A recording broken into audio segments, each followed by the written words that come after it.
আগের দিন যে গিন্নি ছোট গল্পটির আলোচনা করছিলাম সংক্ষেপে, তার কয়েকটা প্রশ্ন উত্তর তো আলোচনা করা যেতেই পারে তোমাদের সঙ্গে।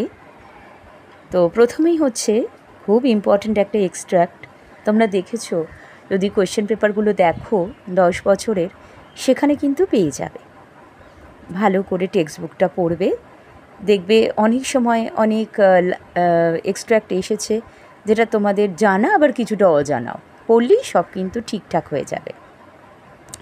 যাই হোক, তো এক্সট্র্যাক্টটা হচ্ছে, তাহাকে দেখিলেই বালকদের অন্তরাত্মা শুকাইয়া যাইত। কার লেখা, কোন গল্পের উক্তি? কাকে দেখলে বালকদের এমন অবস্থা হতো, তার চেহারার বর্ণনা দাও। তার সম্পর্কে তোমার কেমন মনে হয়? প্রশ্নের উদ্ধৃতাংশটিতে কবিগুরু রবীন্দ্রনাথ ঠাকুরের গিন্নি থেকে নেওয়া।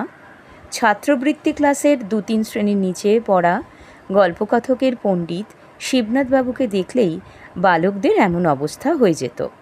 শিবনাথবাবুর চেহারার বর্ণনা প্রসঙ্গে গল্পকথক বলেছে যে তার গোঁফদাড়ি কামানো, চুল ছোট করে ছাঁটা, মাথায় একটা ছোট টিকি।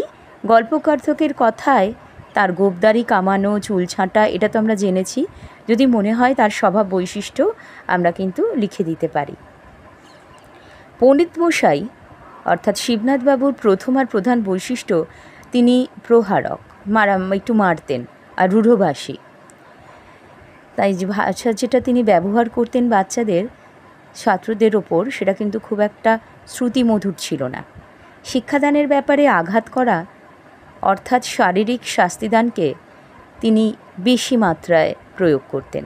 এই কারণে ছোট ছোট ছেলেদের তিনি মারতেন। গল্পকথকের কথায় কিল, চর, চাপড় চারাগাছের বাগানের ওপর শিলাবৃষ্টির মতো অজস্র বর্ষিত হতো। শুধু তাই নয়, সেই সঙ্গে কটু ভাষায় হুল ফোটানোর মতো তীব্র যন্ত্রণাদায়ক অপমানজনক কথাও বলতে ছাড়তেন না। এক্ষেত্রে গল্পকথক বলেন যে তীব্র বাক্যজ্বালায় প্রাণ বাহির হইয়া যাইত। একই সঙ্গে তার মুখে আক্ষেপ বচনও শোনা যেত কখনো কখনো। তিনি মনে করতেন পুরাকালের মতো গুরু শিষ্যের সম্বন্ধ এখন আর নেই। ছাত্ররা গুরুকে দেবতার মতো ভক্তি করে না।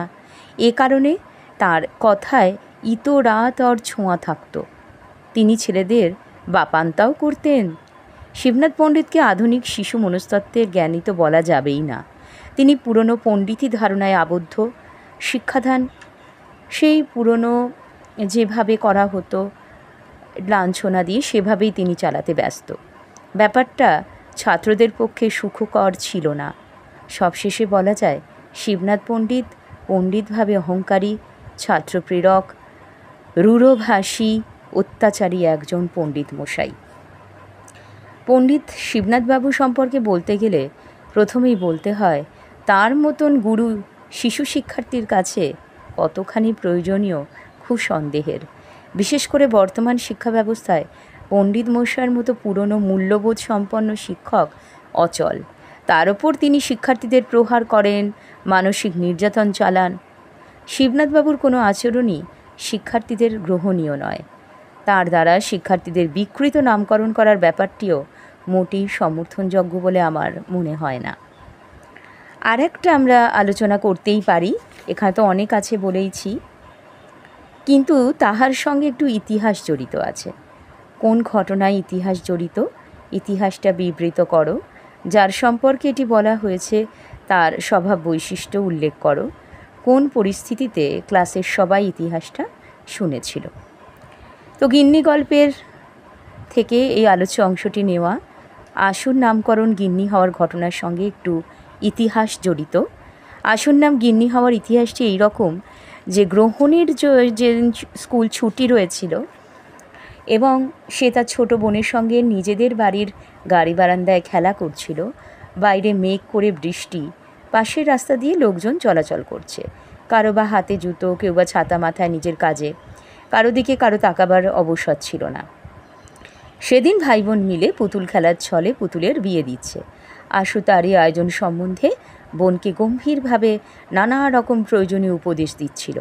কিন্তু বিয়েতে তো পুরোহিত লাগবে, পুরোহিত ছাড়া তো বিয়ে হয় না। তর্ক উঠল কাকে পুরোহিত করা যায়। হঠাৎ আশুর বোন ছুটে গিয়ে একজনকে পুরোহিত হওয়ার কথা বলল। জিজ্ঞাসা করল সে তাদের পুরুত ঠাকুর হবে কিনা। আশু পিছনে ফিরল। বোন যাকে পুরোহিত হতে বলেছে সে আর কেউ নয়, স্বয়ং পণ্ডিত শিবনাথবাবু। পণ্ডিত মশাই বৃষ্টিতে ভিজে যাওয়া ছাতা মুড়ে তাদের বারান্দায় দাঁড়িয়েছিল। পণ্ডিত মশাইকে দেখে আশু সেই যে বাড়ির ভেতর গেল, তার টিকিটি পর্যন্ত দেখা গেল না। পরদিন স্কুলে আসার পর পণ্ডিত মশাই আশুর নামকরণ করেন গিন্নি। আশু চরিত্রটা কিন্তু আমাদের জন্য খুবই গুরুত্বপূর্ণ। আশু ক্লাসের মধ্যে নিতান্ত বেচারা ভালো মানুষ, বড় লাজুক প্রকৃতির একটি ছেলে। কাউকে কিছুই বলতে পারে না, সব কথায় কেবল মৃদু মৃদু হাসে। নিয়মিত পড়া করে, কোনো রকম দুষ্টুমি করে না। স্কুলে সব ছেলে তার সঙ্গে ভাব করতে চায়। এমনকি স্কুল ছুটি হওয়ার সঙ্গে সঙ্গেই সে বাড়ি চলে যায়। রাস্তায় কিংবা স্কুলে মুহূর্ত বিলম্ব করতে চায় না। বাড়ির দাসীর স্কুলে জলখাবার বা টিফিন নিয়ে আসা তার অস্বস্তি কারণ, তার ভালো লাগতো না। সে স্কুলের ছাত্র ছাড়া অন্য কিছু এটা সে ভাবতেই পারে না। সে বাড়ির কেউ, বাবা মায়ের ছেলে কিংবা ভাই বোনের ভাই, তা সে গোপন করতে চায়। সঙ্গীদের কাছেও ব্যাপারটা প্রকাশ করতে তার অনীহা।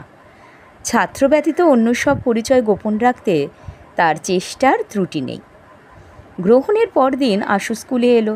যথাসময়ে পণ্ডিত মশাই দরজার দিকে তাকিয়ে তাকে দেখলেন। সঙ্গে সঙ্গে শুষ্ক হাসিতে শিবনাথ পণ্ডিত উপস্থিত ছাত্রদের উদ্দেশ্যে বললেন, শোন তোরা সব শোন, এই যে গিন্নি আসছে। তোমরা কিন্তু এটা ইনডাইরেক্টলি লিখবে, হ্যাঁ?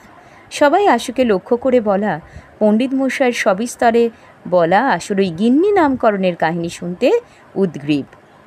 গল্পকথকের বর্ণনায় পৃথিবীর সমস্ত মাধ্যাকর্ষণ শক্তি সবলে বালককে নিচের দিকে টানিতে লাগিল, কিন্তু ক্ষুদ্র আশু সেই বেঞ্চির উপর হইতে একখানি কোঁচা আর দুইখানি পা ঝুলাইয়া ক্লাসের সকল বালকের লক্ষ্যস্থল হইয়া বসিয়া রহিল।